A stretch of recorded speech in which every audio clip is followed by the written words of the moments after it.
नमस्कार, एक बार फिर आप सभी का स्वागत है हमारे इस चैनल में। सबसे पहले तो आपसे माफ़ी मांगना चाहूँगा, काफ़ी वक्त हो गया, काफ़ी समय से वीडियो नहीं बना पाए क्योंकि राजस्थान में और जिस तरह की राजनीतिक हलचल चल रही है उसमें थोड़ा ज़्यादा बिजी था। खैर, आज के वीडियो में हम बात करेंगे कि टीवी के लिए स्क्रिप्टिंग कैसे करें। टीवी के लिए स्क्रिप्टिंग के टिप्स क्या हैं, न्यूज़ स्क्रिप्टिंग क्या होती है, उसको किस तरह से किया जाना चाहिए, कौन सी ऐसी गलतियां हैं जो कभी भी नहीं करनी चाहिए। हम चाहे न्यूज़ की स्क्रिप्टिंग की बात करें या फिर टीवी के किसी भी फॉर्मेट की बात करें, उसके लिए पैकेज स्टोरी की बात करें, उसके लिए हम फिक्शन राइटिंग की बात करें, तो ये बेसिक कुछ चीज़ें हैं जो हर जगह पर काम आती हैं। देखिए, सबसे पहले तो आपको ये समझना ज़रूरी है कि टीवी के लिए लिखना अलग क्यों है। टीवी, जैसा आप सभी जानते हैं कि ये ऑडियो विजुअल एक ज़रिया है। तो ऑडियो विजुअल का मतलब ये हमें एक वर्चुअल फील देता है कि जो भी हो रहा है हमारे सामने हो रहा है, हम उसको अपनी आंखों से देख रहे हैं, और जो संवाद हैं, जो बातें उसमें कही जाती हैं, उसके लिए जो स्क्रिप्टिंग की जाती है वो भी फिर वैसी ही होनी चाहिए। अखबार और टीवी की स्क्रिप्टिंग का ये बेसिक फ़र्क है कि अखबार की जो भाषा है वो लिखत की भाषा है, और जो हम टीवी के लिए लिखते हैं वो हमारे व्यवहार की भाषा है, यानी कि जो हम आम बोलचाल की भाषा में या फिर हम रोज़मर्रा की ज़िंदगी में इस्तेमाल करते हैं। तो इसके लिए कहा जाता है कि इसे दिखाने के लिए या फिर बोलने के लिए लिखें। वो भाषा, वो तरीका जिससे हम बोलते हैं, वो शब्दावली जिसको हम बोलते वक्त इस्तेमाल करते हैं, उनका इसमें सबसे ज़्यादा इस्तेमाल होना चाहिए। तो इसमें मसलन आप कई बार ऐसे शब्दों को इस्तेमाल कर लेते हैं जो हम आम बोलचाल की उसमें इस्तेमाल नहीं करते। एक शब्द जैसे अगर आपको कहीं जाना है तो आप बताते हैं कि मुझे वहाँ जाना बहुत ज़रूरी है। आप ये नहीं कहते कि मुझे वहाँ जाना बहुत आवश्यक है। तो आप ये एक बेसिक फ़र्क समझें कि आवश्यक लिखने का शब्द हो सकता है, अखबार में अच्छा हो सकता है, किताबों में आपको अच्छा लगेगा, या फिर इसको जब हम किसी कविता में या फिर किसी पद्य में इस्तेमाल करते हैं, शायरी में इस्तेमाल करते हैं। हालांकि शायरी में भी इस तरह के शब्द कम इस्तेमाल होते हैं, लेकिन टीवी के लिए हम इस तरह के शब्दों से बचें। जैसे द्वारा, तथा, व, अपितु, आवश्यकता, जो गूढ़ शब्द हैं हिंदी के, इनकी जगह हम जैसे तथा, व, इनकी जगह हम इस्तेमाल कर सकते हैं। और एवं को लेकर थोड़ा सा नियम अलग होता है। अगर हम और के तौर पर इस्तेमाल कर रहे हैं तो उसको हम एवं ना लिखें, सिवाय दो इसमें अपवाद हैं, एक्सेप्शंस हैं। जैसे आपने किसी विभाग का नाम, दो विभाग हैं, उनको मिलाकर एक विभाग बनाया गया है, जैसे महिला एवं बाल विकास विभाग, या फिर इस विभाग में काम करने वाले कोई पदाधिकारी जिनके पास दो विभागों की जिम्मेदारी हो। तो ये क्या है कि हमारी सरकारी जो फाइल है, हमारा जो सरकारी सिस्टम है, उसमें भी उसका वही नाम है, तो महिला एवं बाल विकास, तो इसको हम एवं ही लिखेंगे क्योंकि ये सरकारी शब्द है और इसको इसी तरह से गजट वगैरह में और जो हमारी फाइलिंग होती है उसमें इसी तरह से लिखा जाता है। यहाँ हम एवं को और नहीं करेंगे। जैसे अधिकारी हुआ, महिला एवं बाल विकास अधिकारी या मंत्री हुआ, तो वहाँ पर भी एवं ही इस्तेमाल करेंगे। लेकिन इसके अलावा जब भी हम एवं व इस तरह के शब्द देखें तो हम उन्हें और लिखें स्क्रिप्टिंग में। एक हम शब्द कई बार इस्तेमाल करते हैं, और। मैं उस ओर गए तो ऐसा देखा। जाहिर सी बात है, ये इसमें भी वही नियम लागू होता है कि हम और शब्द को बोलचाल की भाषा में इस्तेमाल नहीं करते, तो उसकी जगह हम अगर हम तरफ बोलें तो ज़्यादा बढ़िया है। ऐसे कुछ और शब्द हैं, अर्थात, अर्थात की जगह हम यानी कि कह सकते हैं, वो लिख सकते हैं। और कई ऐसे शब्द हैं जिनको हम जैसे अपितु हो गया, अपितु की जगह लेकिन हम इस्तेमाल कर सकते हैं, या फिर जो शब्द जो सेंटेंस बन रहा है उसमें अपितु का कौन सा सिनोनिम इस्तेमाल किया जा सकता है, लेकिन वो सिनोनिम जो कि बोलचाल की भाषा में इस्तेमाल होता है। तो सबसे ज़रूरी है कि हम ऐसे शब्दों को इस्तेमाल करें जो हम बोलचाल की भाषा में इस्तेमाल करते हैं। एक दूसरा जो अगला नियम है वो है रिपीटेशंस इसमें शब्दों के नहीं आने चाहिए, या फिर बात रिपीट नहीं होनी चाहिए। जो बात हमने एक बार कह दी उसको हम बार बार इस्तेमाल ना करें। उसके लिए कोई सर्वनाम इस्तेमाल कर सकते हैं, उसके लिए कोई दूसरा पर्यायवाची या सिनोनिम इस्तेमाल कर सकते हैं। मसलन एक छोटा सा उदाहरण, जैसे हम बचपन में जब निबंध लिखते थे, तो एक ये मैं आपको इसलिए बता रहा हूँ क्योंकि फ़र्क क्या है वो आप समझ पाएँ। गाय पर निबंध हम लिखते थे। गाय हमारी माता है, गाय के 4 पैर होते हैं, गाय की 2 आँखें होती हैं, गाय के 2 सींग होते हैं, गाय की 1 पूँछ होती है, गाय दूध देती है। अब आप देखेंगे इसमें गाय गाय गाय गाय गाय, ये हर बार हमने इसको रिपीट किया है। तो इस तरह के रेपिटेशंस नहीं हो। प्रधानमंत्री नरेंद्र मोदी ने कहा कि वो वहाँ जाएंगे, पूर्व प्रधानमंत्री मनमोहन सिंह ने कहा कि वो ऐसा करेंगे, इसके अलावा तो ऐसे हम जब शब्दों को बार बार इस्तेमाल करते हैं, मसलन अभी मैं कुछ आपको उदाहरण बताऊं कि वैज्ञानिकों ने ये कहा कि अब हम सौर ऊर्जा के क्षेत्र में और आगे बढ़ गए हैं। वैज्ञानिकों ने ये कहा कि ये हमारे लिए बहुत उपयोगी होगा। वैज्ञानिकों ने ये कहा कि ये हमारे देश के लिए बहुत अच्छा कदम होगा। तो वैज्ञानिकों इस तरह से नहीं, इसके लिए हम इस्तेमाल कर सकते हैं उन्होंने कहा, वे बोले, उन्होंने इसमें संतोष जताया, उनका कहना है कि, फिर हम 3-4 लाइन के बाद फिर एक बार वैज्ञानिक शब्द का इस्तेमाल कर लें। तो इस तरह से रेपिटेशंस नहीं, उसमें रेपिटेशंस नहीं होनी चाहिए, वरना वो ऐसा लगेगा कि आप में लिखने की शैली नहीं है। बोलते वक्त भी हम ऐसा नहीं करते। जैसे हमने आम जिंदगी में, मैं राकेश के साथ वहाँ पर गया, तो उसने ऐसा कहा। अब आप समझ सकते हैं कि उसने का मतलब, जब आप राकेश के साथ गए हैं तो वो राकेश ही है। तो ये हमने जिस तरह से बोलचाल की भाषा में पर्यायवाची या सर्वनाम इस्तेमाल करते हैं, उसी तरह से हम लिखने के लिए, टीवी के लिए जब हम स्क्रिप्टिंग करें, चाहे न्यूज़ के लिए या फिक्शन के लिए, तो हम इस तरह की चीज़ों का विशेष ध्यान रखें। दूसरी बात, बहुत बड़े सेंटेंसेस नहीं होने चाहिए। मैं कई बार देखता हूँ स्क्रिप्टिंग, जो नए बच्चे हैं जो स्क्रिप्टिंग सीख रहे हैं, उनके साथ बड़ी दिक्कत होती है। सेंटेंस में कॉमा या फुल स्टॉप इतने लंबे समय बाद आता है कि 4 से 5 लाइनें गुजर जाती है। देखिए, इसकी ज़रूरत समझिए आप। हमारे लंग्स की एक कैपेसिटी होती है, फेफड़ों की एक क्षमता होती है कि कितनी हवा उसमें आ सकती है। सेंटेंस जो होते हैं वो इस तरह से बनने चाहिए कि हमारा दम ना फूले।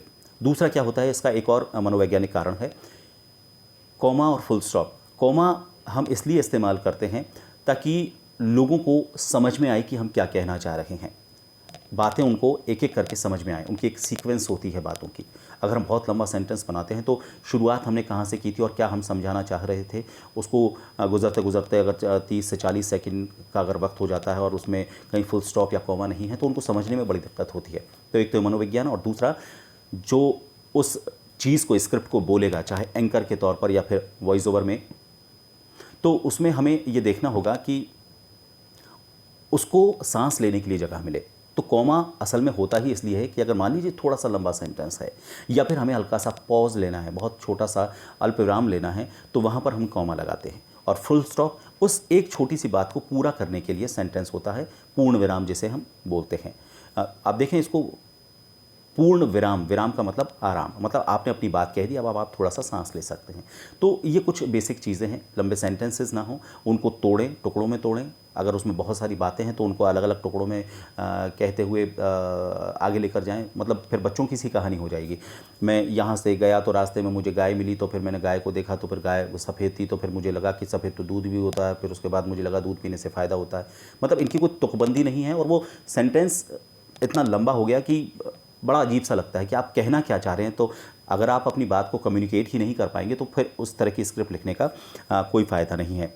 दूसरा, स्क्रिप्ट में जो आप शैली इस्तेमाल कर रहे हैं, देखिए आपको सबके लिए लिखना है। आप जिसके लिए स्क्रिप्ट लिख रहे हैं, मतलब दर्शक या फिर लिसनर, वो हर कैटेगरी का है, हर तरह की समझ का है। वो कम पढ़ा लिखा भी हो सकता है, वो ज़्यादा पढ़ा लिखा भी हो सकता है, वो साइंटिस्ट भी हो सकता है, वो एक महिला हो सकती है, वो बच्चा भी हो सकता है, एक बुज़ुर्ग हो सकता है, गांव का आदमी हो सकता है, शहर का आदमी हो सकता है। तो जो हम लिखें उसमें हम सेंटेंस बनाते वक्त इस तरह के शब्दों का इस्तेमाल करें जो हमारी बोलचाल की भाषा में हम इस्तेमाल करते हैं। आज तो गांव के लोग जो हैं वो कई तरह के अंग्रेज़ी शब्दों का इस्तेमाल करते हैं। मैं हर जगह नहीं, लेकिन कोशिश करें कि आप कम्युनिकेटिव जो लैंग्वेज है उसका इस्तेमाल करें, उस तरह के शब्दों का इस्तेमाल करें। मसलन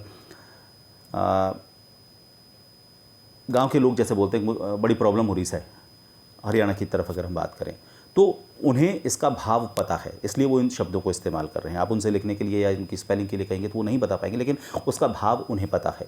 ये भाव ही है जो हमारी स्क्रिप्ट के ज़रिए लोगों तक पहुंचता है। तो हम ऐसे सेंटेंसेस में शब्दों का, ऐसों का इस्तेमाल करें जो सबके लिए समझने लायक हो।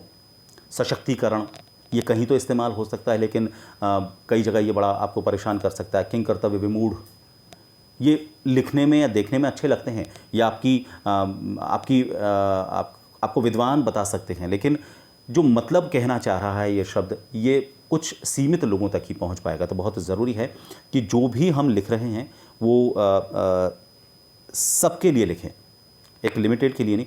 हो सकता है कुछ स्क्रिप्ट ऐसी हो जो आप इस पर्टिकुलर वर्क के लिए लिखें, लेकिन कोशिश करें कि कोई भी अगर उसको देखे तो उसको समझ में आए। इसके लिए कई बार हम एक यानी शब्द का इस्तेमाल करते हैं, अर्थात इस्तेमाल नहीं करना है यहाँ पर। जैसे WHO ने बताया, मान लीजिए किसी को WHO का मतलब नहीं पता, तो हम इसको इस तरह से लिख सकते हैं WHO यानी कि विश्व स्वास्थ्य संगठन, या फिर इसको हम इस तरह से लिख सकते हैं WHO यानी कि वर्ल्ड हेल्थ ऑर्गेनाइजेशन। उसका कहना है कि इस तरह से अगर हम सावधानी बरतें तो कोरोना से बच सकते हैं।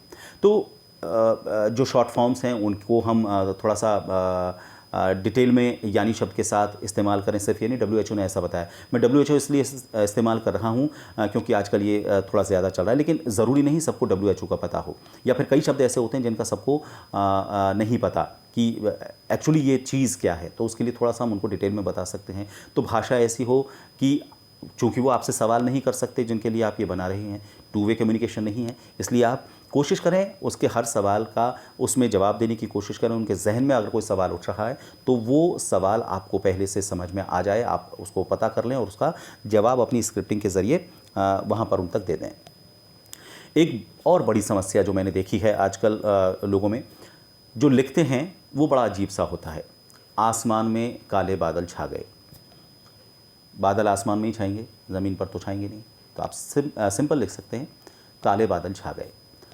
काले लिखना इसलिए ज़रूरी है ताकि हम ये बता पाएँ कि काले बादल से बरसात होती है, बादल सफ़ेद भी होते हैं, तो इसलिए हम उसको स्पेसिफिक कर सकते हैं। लेकिन आसमान में काले बादल छा गए, हाँ, अगर हम इसको इस तरह से लिखें कि बादल ज़मीन पर उतर आए तो ये एक अलग तरह की चीज़ है। लेकिन आसमान में काले बादल छा गए, वो पैदल भाग गए,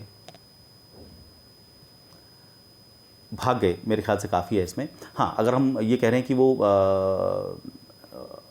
मोटरसाइकिल से भाग गए तो हम वहाँ पर इस्तेमाल उसको करें। लेकिन अगर आप सिर्फ पैदल भागने के लिए पैदल भाग गए लिखेंगे तो वो थोड़ा अजीब है, उसके लिए आप भाग गए भी लिख सकते हैं। इस तरह का जैसे कुछ और शब्द है कि उसने उसको बंदूक से गोली मार दी, और किस तरह से गोली मारी जाएगी, चाकू से गोली नहीं मार सकते तो बंदूक से ही गोली मारेंगे। तो कोशिश करें कि इस तरह से चीज़ों को ना लिखें जो मजाक का पात्र आपको बनाएं। मेरे सिर में हेडेक हो रही है, हेड एक, सिर में तनाव खिंचाव, हेड एक, ये सिर के लिए ही है, पेट में हेडेक नहीं हो सकती।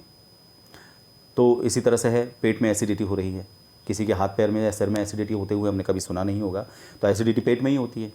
तो इसके लिए हम सिर्फ इतना सा कह सकते हैं कि एसिडिटी हो रही है। तो कई तरह की चीज़ें हैं जो हमारी स्क्रिप्टिंग को बिगाड़ देती हैं। तो बहुत ज़रूरी है कि हम इन सब चीज़ों का ध्यान रखें। और कई बार कुछ शब्द होते हैं जिनको हम बड़ा मिक्स करके लिख देते हैं। मैं ये नहीं कहता कि अंग्रेज़ी और हिंदी की मिक्स भाषा या फिर उर्दू के जो लफ्ज़ हैं, अरबी फ़ारसी के जो लफ्ज़ हैं जो हम आम बोलचाल की भाषा में इस्तेमाल करते हैं उनको इस्तेमाल ना करें।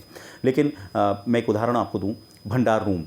अब भंडार रूम, या तो आप भंडार कक्ष लिखें उसको, या फिर स्टोर रूम लिखें, आधा इंग्लिश आधा हिंदी। मैं सेंटेंस की बात नहीं कर रहा, मैं पर्टिकुलर किसी चीज़ के उसको किसी शब्द की बात कर रहा हूँ।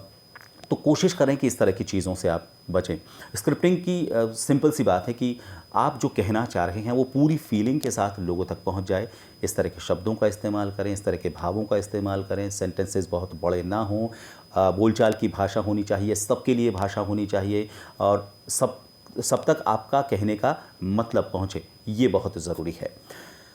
तो स्क्रिप्टिंग का ये एक सिर्फ छोटा सा तरीका मैंने आपको बताया है। हालांकि आगे आने वाले वीडियोस में मैं आपको और चीज़ की डिटेलिंग्स के बारे में बताऊंगा। अगले वीडियो में मैं आपको बताऊंगा कि स्क्रिप्टिंग को और ज़्यादा बढ़िया कैसे किया जा सकता है, उसके लिए क्या क्या चीज़ें आपको करनी होंगी और बड़ी सावधानियाँ कौन सी ज़रूरी हैं ताकि आप जब भी स्क्रिप्टिंग करें तो उन गलतियों को ना करें।